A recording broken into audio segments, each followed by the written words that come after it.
Our first speaker is a youth leader in Al Fatma Center. She's an active member of the community who brings forth ideas to bring the betterment of our mosques for the betterment of our youth members. She's part of the nonprofit health service industry providing help to the kids with neglected background. Please welcome Mrs. Kisali Jaffrey.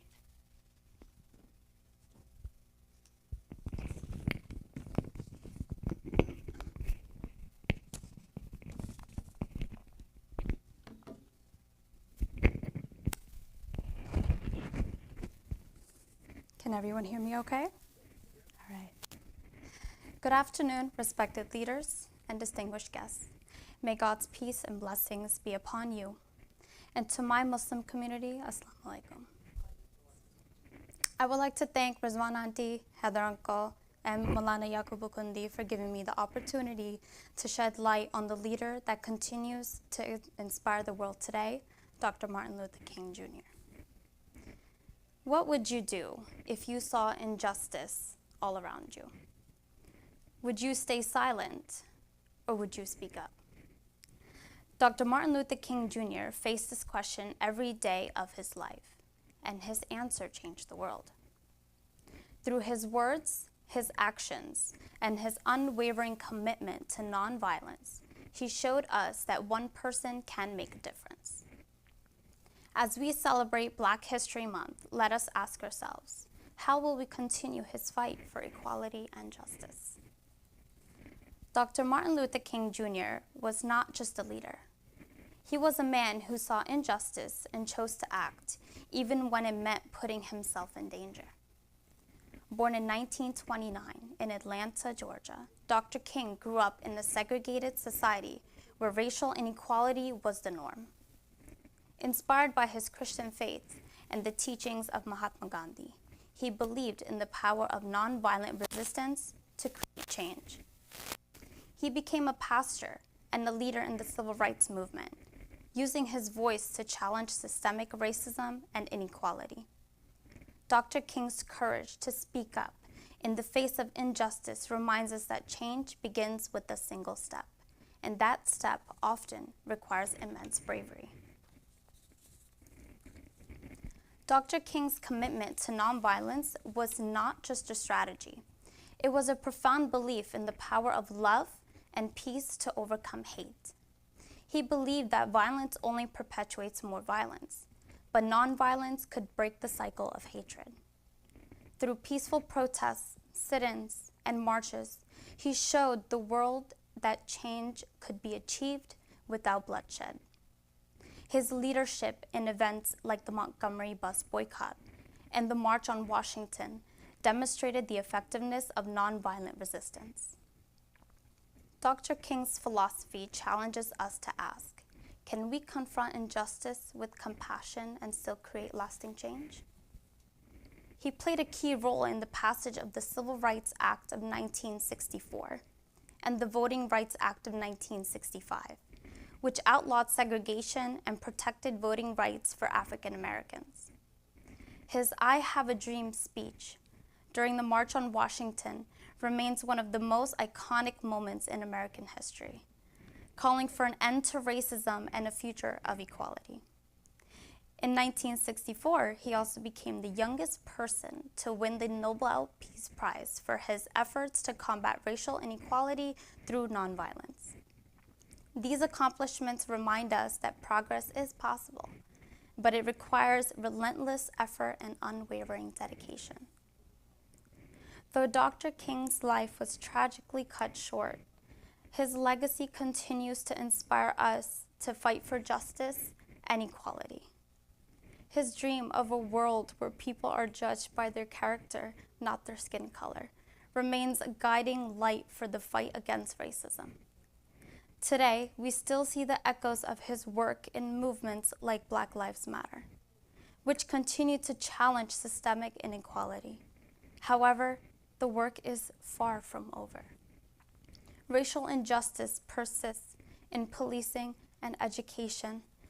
Economic inequality widens the wealth gap, and voter suppression laws threaten the rights of marginalized communities. Dr. King's life challenges us to ask, what are we doing to carry forward his dream? How can we be a force for change in our own communities? Dr. King once said, "Our lives begin to end the day we become silent about things that matter." Let us honor his legacy by educating ourselves, voting for change, and standing up against injustice in our schools, workplaces, and communities. The dream is not yet realized, but it is within our reach if we have the courage to fight for it. The time is always right to do what is right, so let us begin today. Thank you.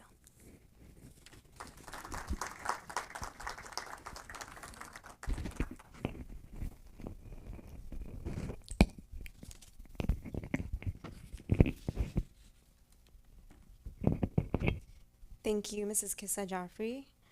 Our next speaker is a highly experienced attorney specializing in healthcare compliance, and currently he's serving as the Chief Compliance Officer. He's deeply committed to community service. He's the president of Al Hidayah Center and the president of the United Muslim Alliance of Albany, where he plays a pivotal role in fostering interfaith dialogue, community engagement, and social initiatives.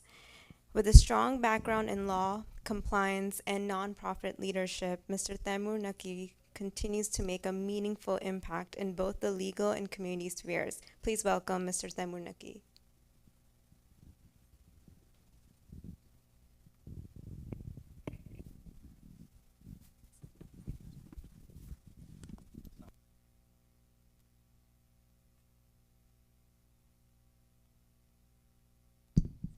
There we go. Thank you. Assalamu alaikum warahmatullah. Good afternoon. Congressman Tonko, always good to see you. I'll be brief, and that was a very nice intro. So I've been a member of the Albany community since I was born.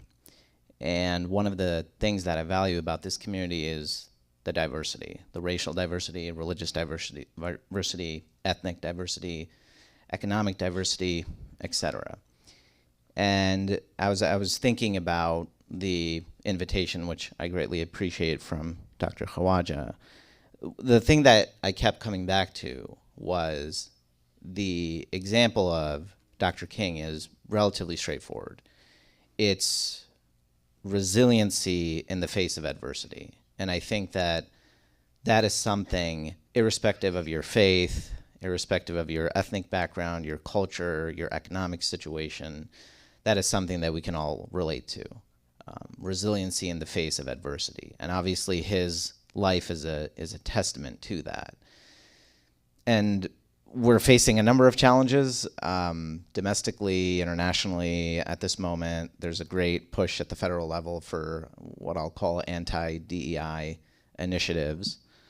So the example of Dr. King, while it's always pertinent, I would say it's especially pertinent right now, given the challenges that we're facing. But one of the things that I take comfort in is the fact that irrespective of how daunting the circumstances were for him, and he didn't have the luxury of the mediums of communication and social media and all these things that we have today to amplify our voices, he was still resilient. He still faced adversity head on. He still did what was right. And you know, in the professional world, as well as in my work with nonprofits, one of the things that I've learned is oftentimes you have a choice, you have a fork in the road, and you can either do what's right or do what's easy. And for Dr. King and civil rights advocates throughout American history, they've always done what was right, which was often not what was easy. It was the difficult path. So for me, again, it's this idea of resiliency in the face of adversity and taking that adversity head on. That's the example of Dr. King. It's something that I've certainly internalized, and I think as we do our different work in our personal lives and our professional lives and our advocacy work, that is something that we should really hold on to. Thank you. Thank you so much. Our next speaker, he's a dedicated leader and a scholar who has made significant contributions. He serves as the Imam at the Muslim community of Bethlehem In addition to his religious service, he is the president of Halal Watch World, the first halal certification agency in New York State, as well as the founder and president of the United States Department of Halal Standards. His efforts continue to bridge communities, promote halal awareness, and strengthens our collective understanding of Islamic principles. Please welcome Imam Rafiq Umar.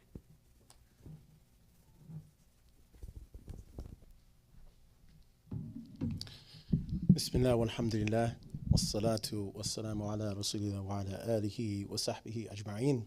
Rabbi shrah li sadri wa yassir li amri wahlul 'uqdatan bil lisani.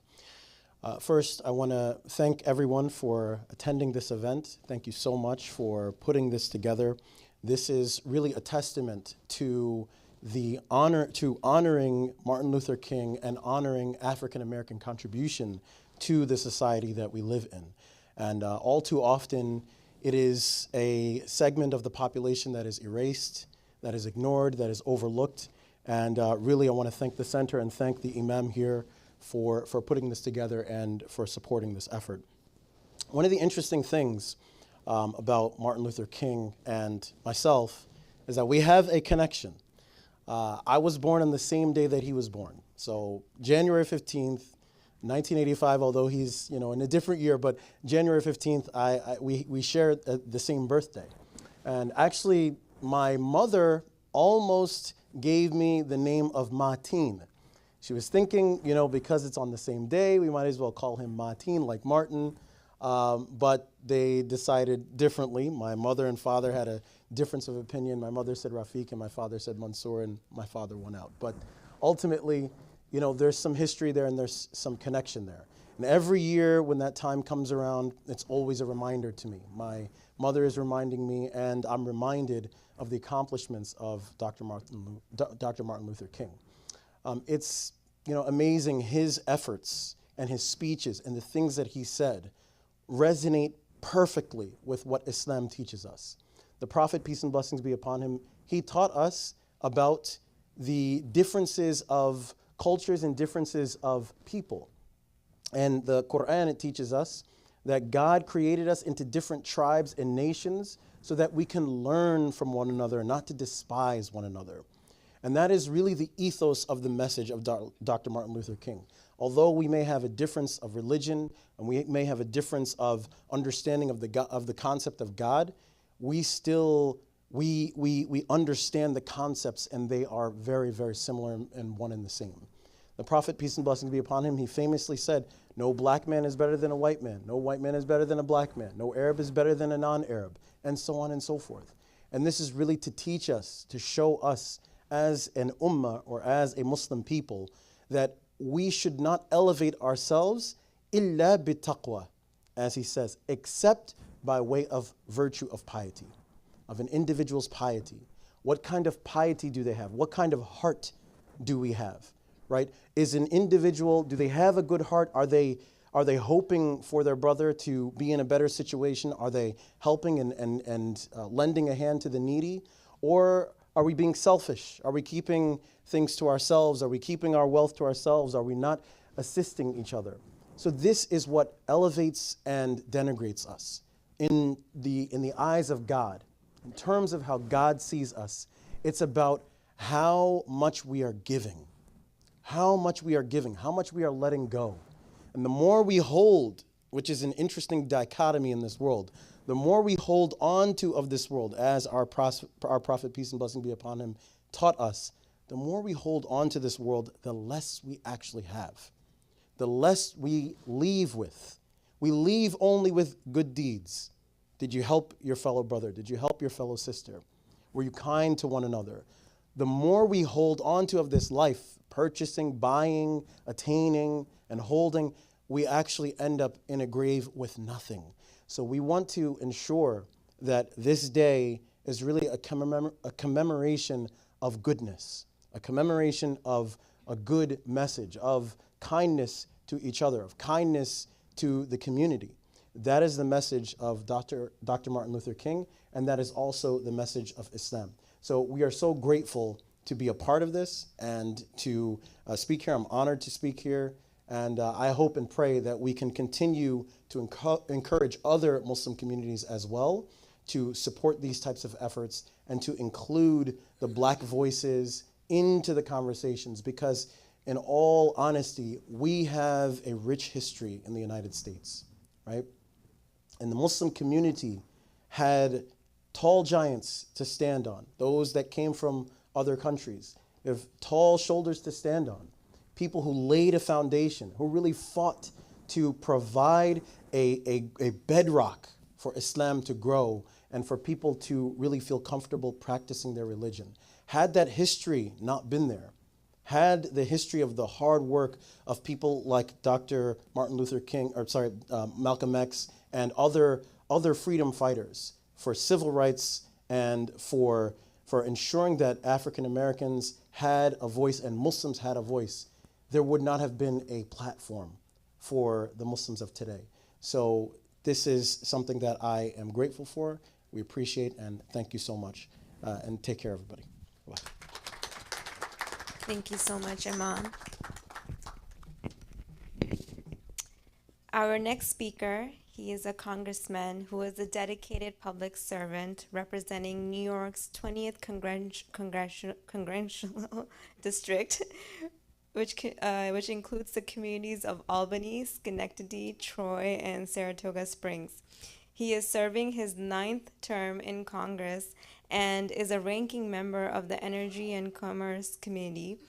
Beyond his work in Washington, Congressman Paul Tonko remains actively engaged with his community. He has participated in numerous local events, including our community's Imam Hussein's annual day, and he demonstrates his dedication to fostering inclusivity and understanding among diverse communities. His continued presence and support for local initiatives highlights his commitment to serving not just as a legislator, but as a true representative of the people. Please welcome Congressman Paul Tonko. Well, thank you for your kind introduction. Salam alaikum. Good afternoon, everyone. It's so much appreciated to be invited to a celebration in this Black History Month of Dr. Martin Luther King, a giant who really challenged this country and the world to speak in terms of justice and act with great compassion and passion to make a difference and to build unity and respect. So great to be here in the midst of this month to honor a hero like that, I think his voice resonates even more powerfully today with the world situations and certainly the national scene. So we respect those values that he embraced and shared with us and challenged us with those values. So it's a pleasure to join with the Imams and with Dr. Aman and the Board of Directors of the Islamic Center. Fatima is a great opportunity for people to gather together in common faith and to share their faith with greater communities. So for that, we're most thankful. The words of Dr. Martin Luther King have inspired generations now. It's hard for me to fathom that he would be like 90-some years old, that, having seen him in my lifetime and witnessed his powerful expressions of love for one another, still are held deeply in my heart. I was influenced in my adolescence by JFK, MLK, and RFK. And that kind of created a political generation. Just as there are chronological generations, there are political generations that somewhat set a tone and developed the approach to politics that we know. And so he left an indelible mark. And I think one of his most powerful statements was that of the moral universe. The arc of the moral universe is long and bends towards justice. And he challenged us as a people to bend that arc, not just to naturally let it occur, but to have that forceful effort to make certain that items of justice, issues of justice, policies that can bring us closer to that moral universe of justice were what we're assigned to achieve. And so when we gather together, again, as I indicated, his words speak more powerfully in the moment than they might have when he first uttered them. because of the changing situation out there. Now we know that by forces like DEI, the diversity, the equality, the inclusion factors that we have rolled into government operations are necessary to respond to that systemic racism. And to see the forces now of the new administration, of President Trump trying to roll back progress that I've known through the decades that I've been involved, or at least interested in politics. And it bothers me that there's not this forward movement. I always thought that we start from from that point of involvement and only grow stronger. And now I see threats to justice, threats to anti-racism efforts, and powerful threats to keeping us united, almost a forced message of division that really is not in keeping with the spirit of MLK. And so it is important for us, I think, to work as best we can, to in our individual ways, our community ways, our faith community ways, to express our efforts towards a peaceful coexistence as a people. We grow with that respect for diversity. You know, it's important for us to see the pluralistic growth of this community, of the capital region, of the state of New York, of the United States, and to be able to celebrate diversity rather than to tolerate it, which I find an awkward bit of expression. But the celebration of diversity makes us all stronger. And to share together with a difference of creed, ethnicity, race, whatever, we're a better people. We're a stronger people. We're lifted by each other. And I think it's the beauty of this nation to come to a common banquet table and to share our own values and our own traditions and customs in a way that make us a unique culture. So I find this offensive that they want to roll us back from DEI situations, and a number of other programs that speak to empowerment that comes with many of the social networks, the human rights networks that realize grants and assistance from the federal budget. All of that is at risk right now. And I'm concerned that we might be walking toward a constitutional crisis where we have ignored the rule of law, where we have not regarded, respected the Constitution, making certain that, you know, the articles of that Constitution, which were very deliberately honed in order to speak to a new nation, to make certain that the tyranny or the dictatorship that they left would not be repeated here. And so it's an ample opportunity for us to carry forth with that vision that our founders had and to improve upon it. You know, we were charged by our founders to be a people in search of a more perfect union. And the sins and the flaws of racism in the very humble beginnings of this nation are needed to be addressed. And the beauty of our republic, of our democracy, is that we can address those mistakes and turn around situations so that justice does, in fact, prevail. So in this spirit of Black History Month, in the recognition of the greatness of Dr. Martin Luther King, it's important for us to remember his quote that we need to live together as brothers, and I'll add sisters, or perish as fools. Or perish as fools. So let's fight this attempt right now to roll back the respect, the response to diversity. Thank you, Imam, for sharing some of those cultural values that we all hold near and dear. They have to unite us because we stand for the same common basic values. Maybe coming from a different block of an environment that produced us, but together we have that common value. And unity does not necessarily mean uniformity. And we keep that in mind, the sentiments of Dr. Martin Luther King, who emphasized that that unity doesn't necessarily require uniformity. So where we're at our best, when we heed his advice, when we respect his values and his mission accomplishments, and to then carry the dream forth, that American dream that will take us as a people to the mountaintop. Thank you, one and all.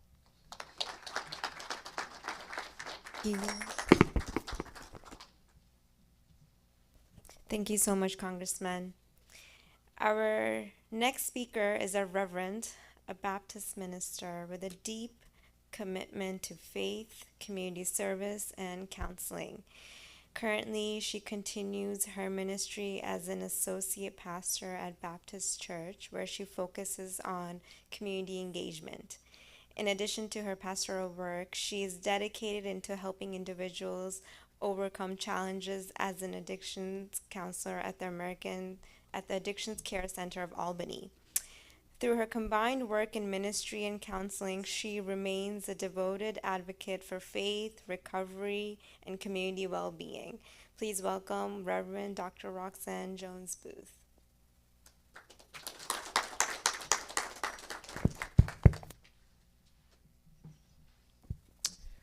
I'd like to greet you all and thank you for the opportunity to come and share in this time of unity and acknowledgement of the work and the life and legacy of Dr. Martin Luther King. My husband and I are here together, and we're known as Team Booth. We've served as ministers together since we were married. And so when we try to think of how do we do this, which is the first time, it's always the first time of speaking together at a program. So I'm going to start us off with a song, and he's going to come with the message, and then I'll close us out. Okay.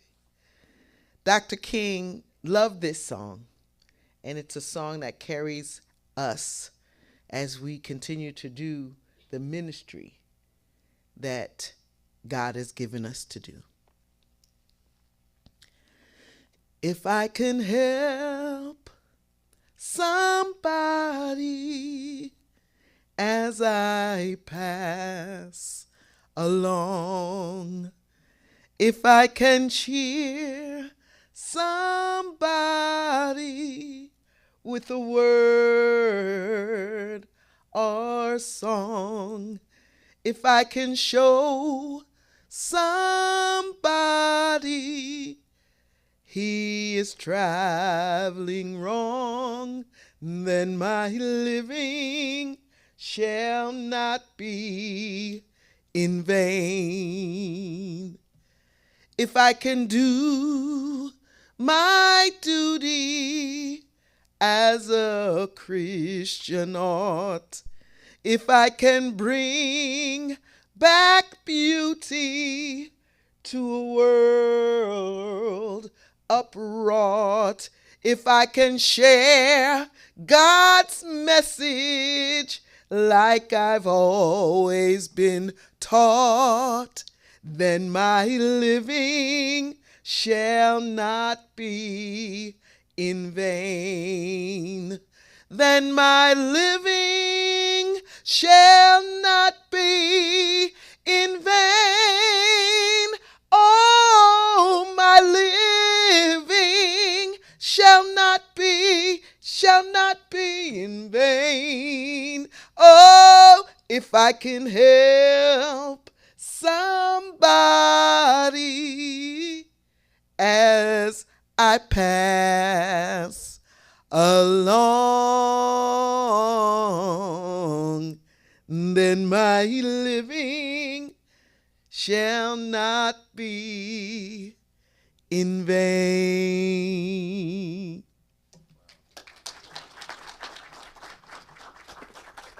Thank you so much, Reverend. Our next speaker is another Reverend, also Dr. Booth's husband, who serves as the co-pastor of a Baptist congregation, where he's dedicated in providing spiritual guidance and care to his congregation. With a heart for ministry, he has also organized various community outreach initiatives, strengthening the church's connection with the wider community and offering support to those in need. Beyond his pastoral duties, he is committed to serving individuals with developmental disabilities as a program manager of residential services. Through both his ministry and professional work, he embodies a deep commitment to faith, service, and community empowerment. Please welcome Reverend Antonio Booth.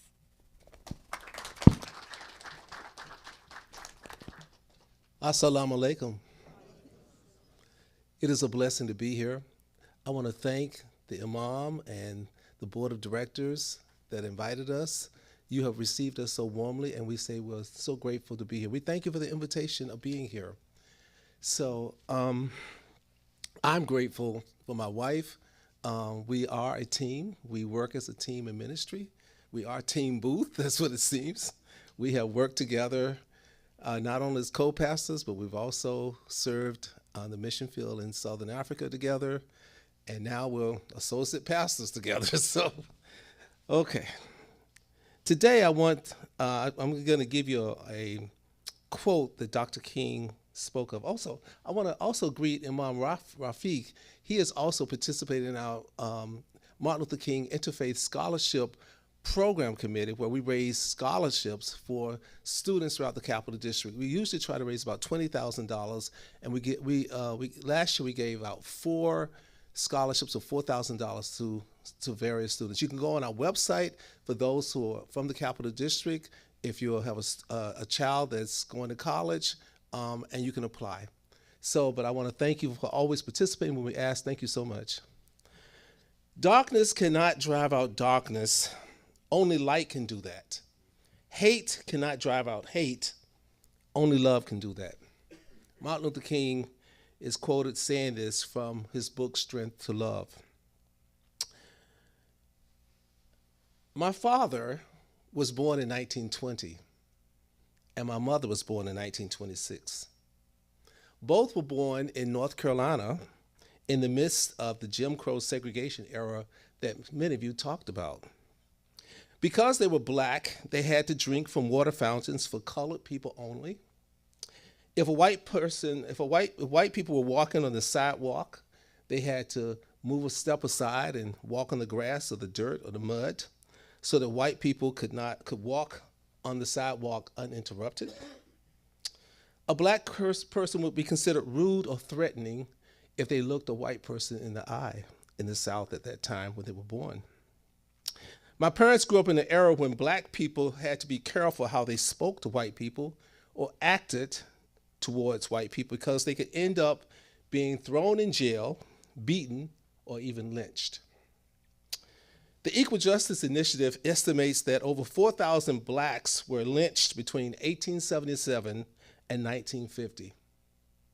In 1955, 3 years before I was born, Emmett Till, a 12-year-old boy, was kidnapped from his cousin's home, beaten, hung, and thrown in a river because a white woman said he whistled at her. My parents lived in an era of racial terrorism.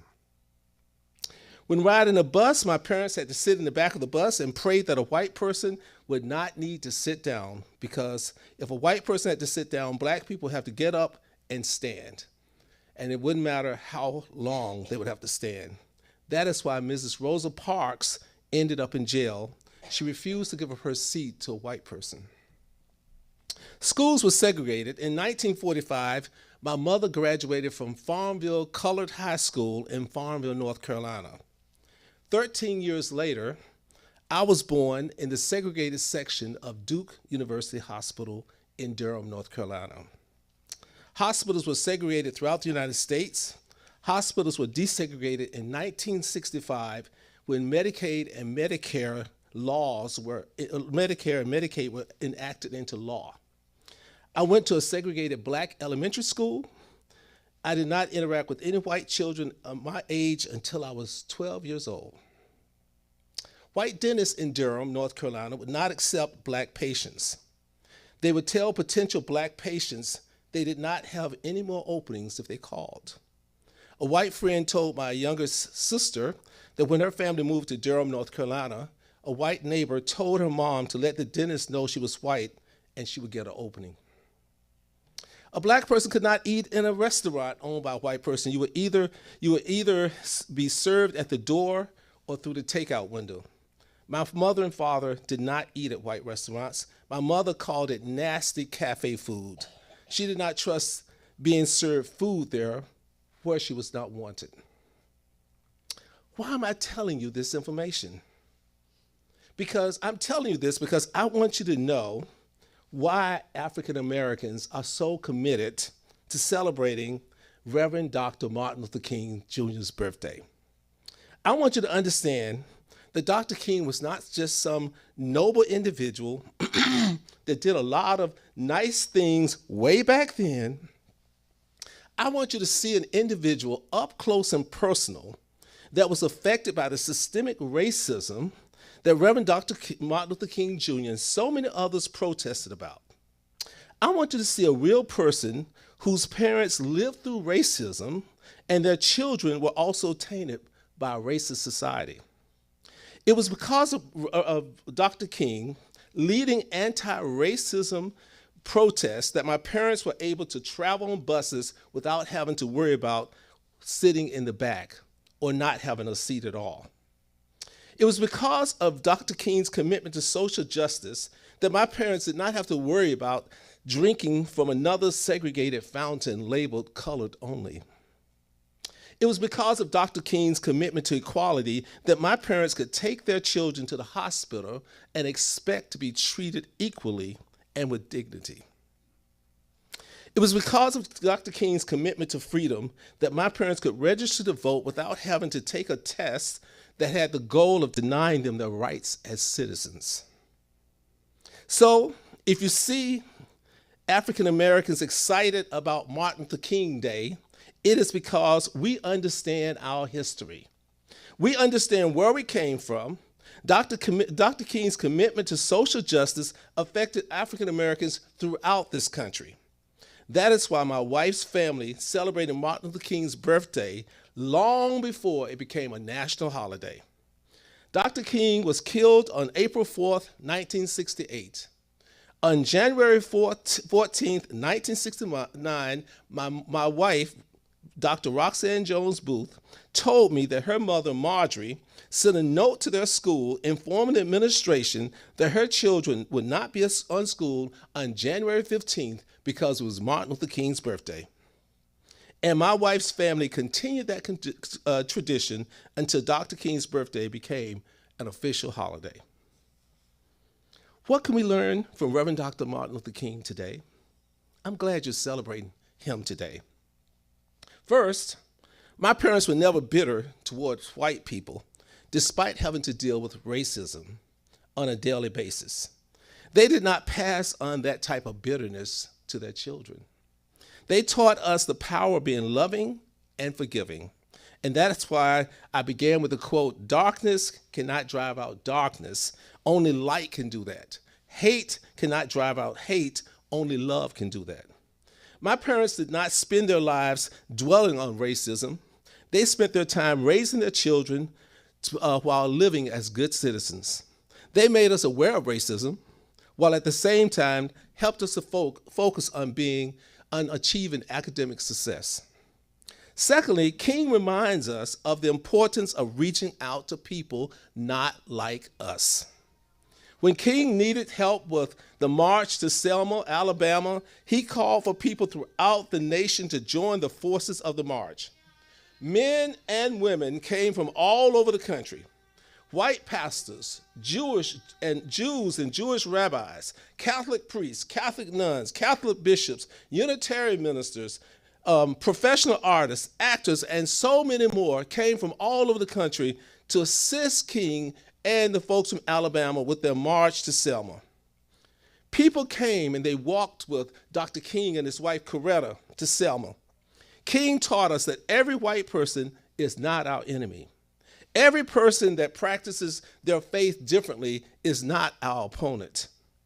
There will be people that you do not see eye to eye with on various issues, but they will become your partners in social justice causes.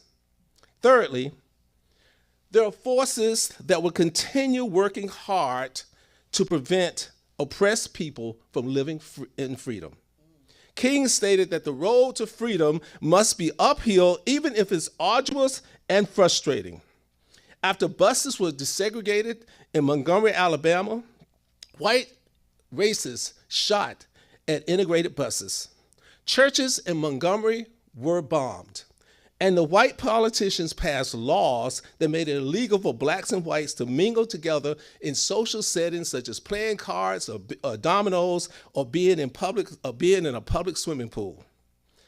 A victory does not guarantee that the forces of evil will play according to the rules. We're not surprised that the current administration turning the ethical idea of diversity, equity, and inclusion into a curse word. It's not surprising that people of color and women are being described as not fit for the positions they have and taking the jobs of white men. Every battle African Americans fought in this country did not come easy. It is not surprising that the current administration would push for ethnic cleansing without being concerned about the consequences of the statement of moving Palestinians out of Gaza. The forces of evil never rest, and they don't concede. Even so, don't give up. Don't throw in the towel. Don't tap out. Finally, as a Muslim community, I want to encourage you to read African American history. I want to encourage you to read African American history from 1865 to 1965. When you read that, you will understand American politics. You cannot understand American politics by getting a general American history. You need to read African American history from 1865 to 1965, and you will understand American politics. You will find people that experience ethnic cleansing. You will find numerous incidents of blacks being forced out of cities, such as Wilmington, North Carolina, where 2,000 blacks were forced to leave that city, or Tulsa, Oklahoma, where 10,000 blacks were left homeless and left without businesses due to white racists destroying their homes and businesses through violence and government-sponsored terrorism and firebombs. Or East St. Louis, where 6,000 blacks were left homeless due to white racists destroying their property. You will find a people that experience racial terrorism that forced millions of blacks to leave the South and move to the north and to the west of this country. You will discover a history of people being betrayed by various white politicians in order to keep their positions of power. You will discover history of people. You will discover white Christians saying that integration is not of God. You will discover whites complaining about affirmative action taking the jobs of qualified white people. And now we discover a discussion of DEI with the same forces complaining that DEI pushes diversity of unqualified blacks and women to be in positions instead of hiring white qualified people, usually white qualified men. The argument has not changed. Read African American history and you will understand American politics. When you read African American history, you will discover a people that continues to believe that God is on their side, that God is the God of the oppressed. God is the God of the marginalized. They continue to press forward, press for their freedom, regardless of the uncertainty of when they will get justice. You will see a people that have a history of resiliency. It is a people that never gave up despite the fact that the odds were not always in their favor. Read African American history if you want to understand American politics. And you will understand why African Americans will never surrender, will never give up. We are living out the challenge that Frederick Douglass presented before us in 1857 when he said, "If there is no struggle, there is no progress. Those who profess to favor freedom and yet deprecate agitation are men who want crops without plowing up the ground. They want rain without thunder and lightning. They want the ocean without the awful roar of its many waters. This struggle may be moral, or it may be a physical one, or it may be both moral and physical, but it must be a struggle. Power concedes nothing without a demand. It never did, and it never will." God bless you.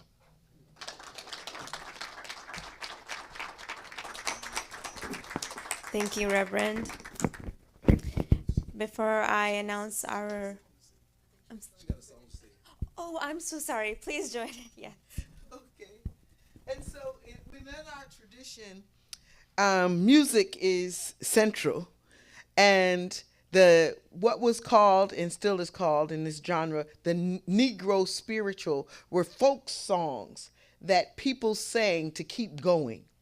And so, as Frederick Douglass' last words to us were, "Power concedes nothing without a demand. We continue to demand freedom." And the folk song is this: Oh, freedom. Oh, freedom. Oh, freedom over me.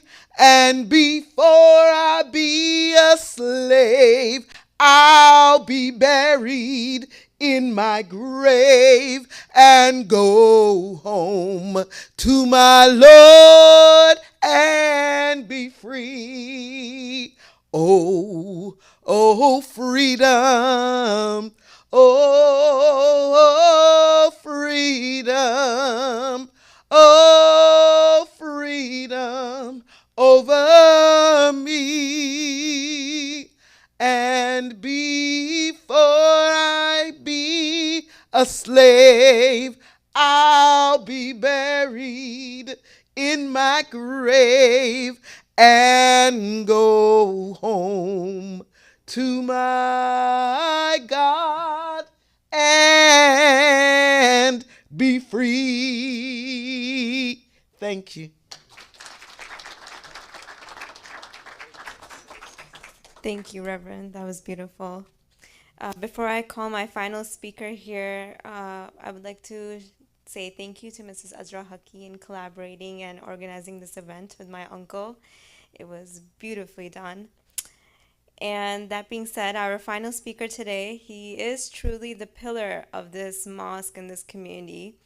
Through his dedication, leadership, and unwavering commitment, he has brought all of us together here and made this gathering possible. He has created a beautiful and meaningful event with many people contributing to it, and we are so honored to be part of it today. Please welcome my uncle, Dr. Haider Khwaja.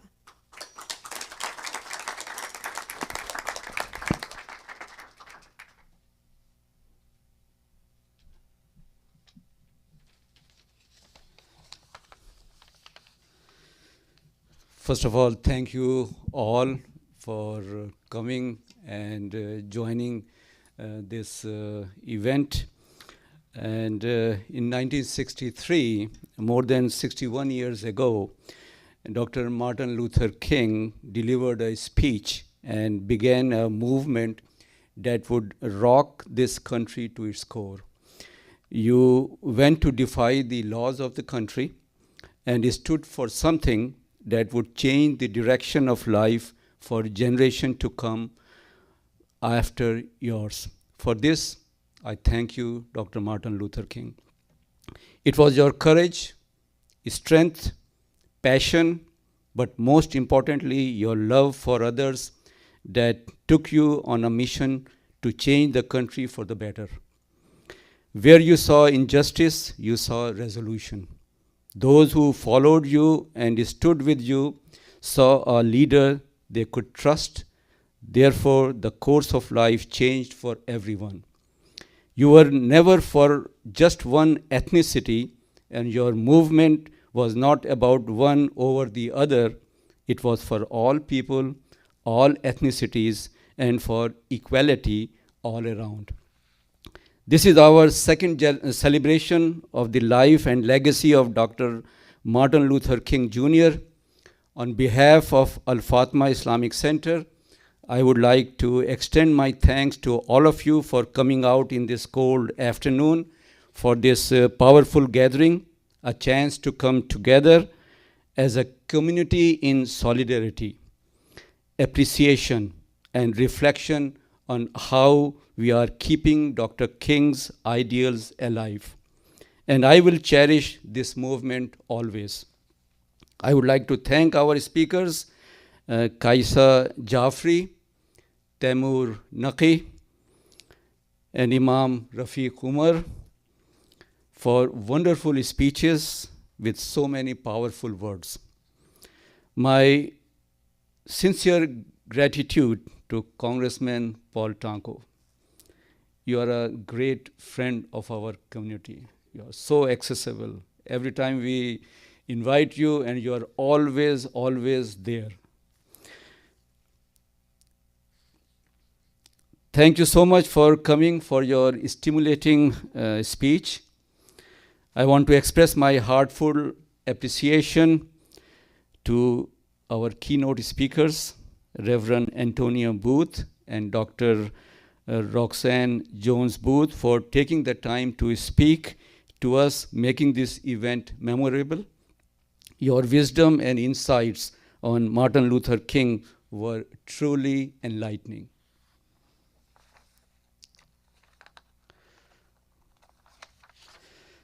Thank you all the volunteers for the arrangement. Finally, thanks to my niece, Dr. Mahin Fatma, for conducting today's event amicably. Thank you all. We have some refreshment, and please join us for the refreshment. Thank you all.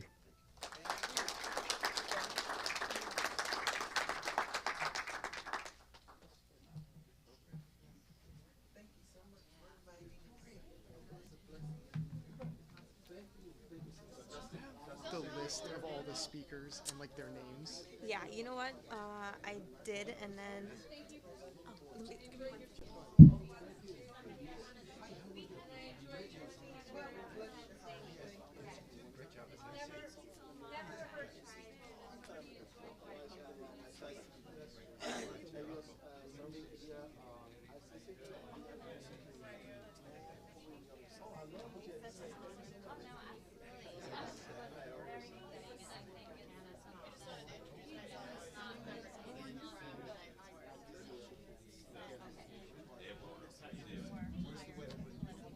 क्या plan है उसका wedding का वही नमाज होगी हाँ नमाज वही होगी तो हम आ रहे हैं 5:30